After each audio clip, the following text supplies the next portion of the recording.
All right, so as I pointed out to you guys, conservatives got very mad over a number of things during the Super Bowl the other night. First of all, just the fact that the Kansas City Chiefs won. They view that as Team Pfizer and Team Bud Light and Team George Soros. You know, Taylor Swift, they hate her because she's like vaguely liberal. Travis Kelce, they hate him because of his endorsement deals, and they hate the vaccine, and they hate Bud Light because they did an ad with a trans influencer, and so this was a very hyper-partisan Super Bowl, I'd say. By the way, it's hilarious that the conservatives negatively polarized themselves into supporting San Francisco. San Francisco, previously they would have viewed it as like, this is Nancy Pelosi's team, and this is, the team of homelessness and open drug use in the city streets. They view it as like a zombie apocalypse type town with everything falling apart. It's never in a million years would I have thought conservatives would be on board with San Francisco. But because they hate Travis Kelce and Taylor Swift so much, they negatively polarized themselves into rooting for the 49ers.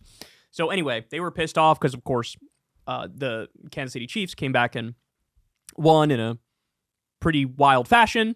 But there are other things during the Super Bowl that I'm sure they were furious over. This is one that made quite a few headlines. Oh, there was one other thing. It was the they call like the Black National Anthem or something. There's some song that's referred to casually as like the Black National Anthem, and that of course pisses them off because they want it's only one anthem for all of us. That sort of stuff. We've heard it a million times. But this ad really got under their skin. A lot of them were crying and moaning and shitting themselves over this one. So let me play the ad for you. It looks like it's AI generated to me, which is kind of insane. If you ask me, like, oh, you're going to do a Super Bowl commercial and AI generate it? I don't know. That seems kind of wild. But it's from a group called He Gets Us. This is the ad. We'll watch it, and then I'll break it down. Washing feet. A cop washing a black person's feet. Here you have more washing feet. White girl on white girl. Looks like, white guy washing Native Americans' feet, white woman washing a girl's feet in front of a family planning clinic, mom and daughter maybe, foot washing thing, guy doing again, looks like a Native American woman's feet. Here you have somebody washing a Muslim woman's feet. Here you have a black woman washing maybe a Latina woman's feet. Black guy and white guy putting their feet in the... Here, I'll turn the sound off. Anyway, that was another one. That last one was what? It was a priest washing a black guy's feet. So anyway, here, let me play the rest. It says, Jesus didn't teach hate. Jesus didn't teach hate. He washed feet. Okay. He gets us. All of us. Jesus. HeGetsUs.com/love-your-neighbor. Couple thoughts. First of all, the feet guys were probably loving this ad. They were getting all hot under the collar as they watched the feet washing ad, and they wish they could be part of the feet washing ad. I'm sure that's the reality of the situation.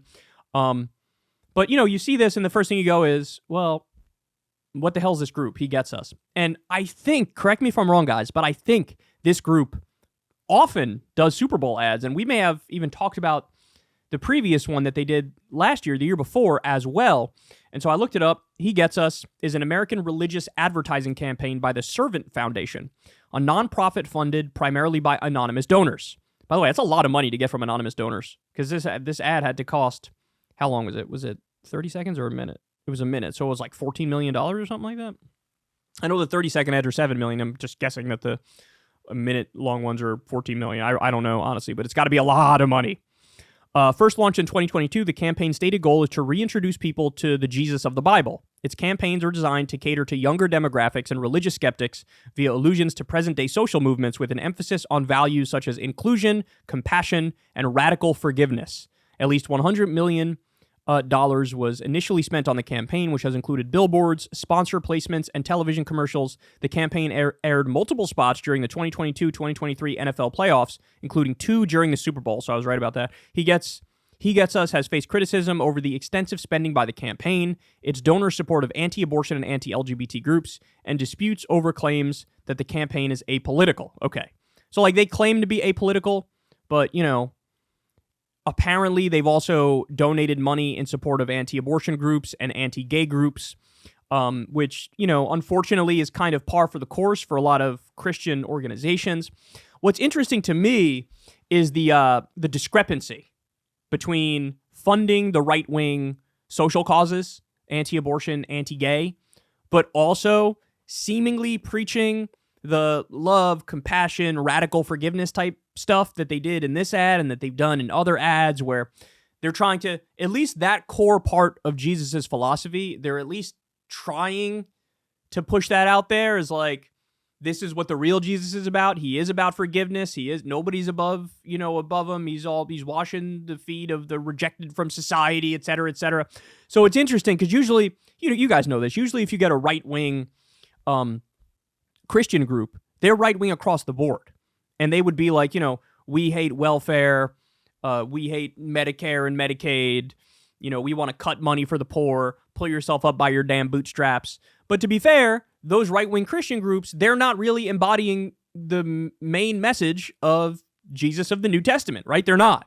This guy was like a Marxist before Marxism was a thing, right? Just the most plain-faced reading you could ever imagine of the Bible. That's the takeaway.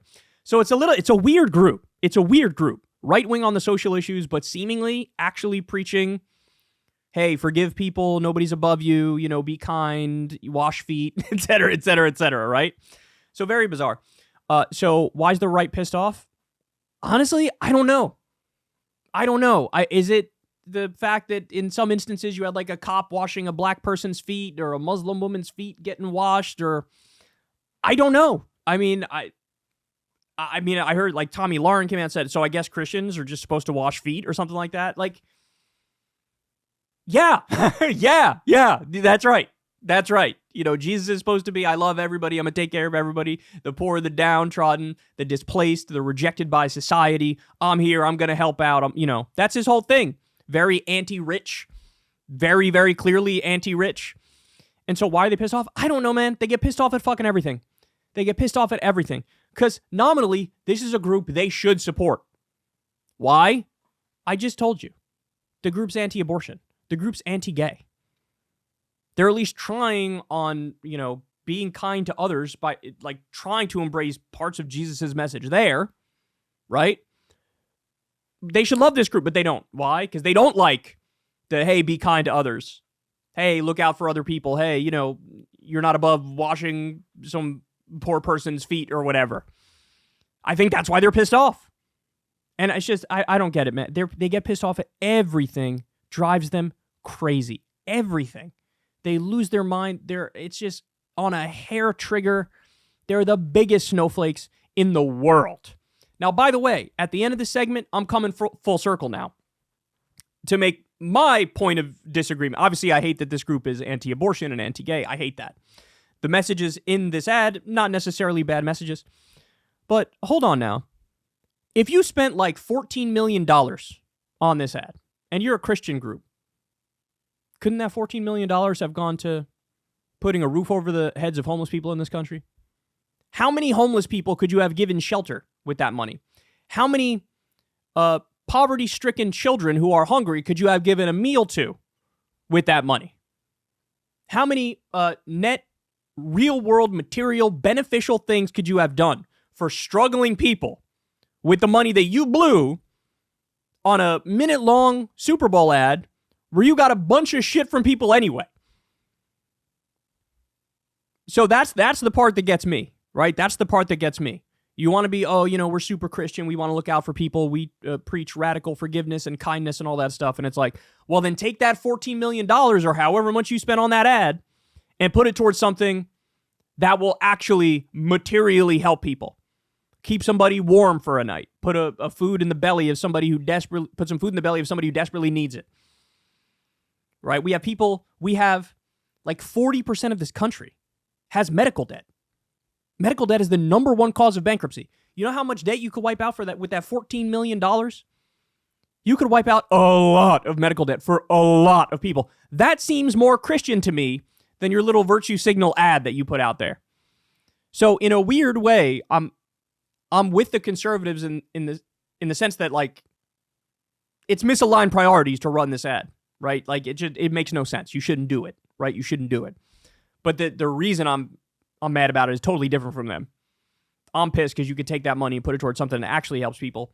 They're pissed because, I don't know, they're triggered by a cop washing a black person's feet or somebody washing a Muslim's feet. I don't know. But very bizarre. When a group like this comes out of nowhere and they're doing these huge money ads, it's like, what is really going on here? And anonymous donors, but who really is funding this thing? It really makes me wonder, who's really funding? Is this some couple billionaires who got together or like we're going to do? I don't know. But there you have it. Never a dull moment. Never a dull moment when looking at the reaction of people on the right to various things. Hey, y'all, do me a favor and like and subscribe. It helps out big time in the algorithm. Click the bell as well for notifications when videos drop. And watch that video on screen right now. You know you want to.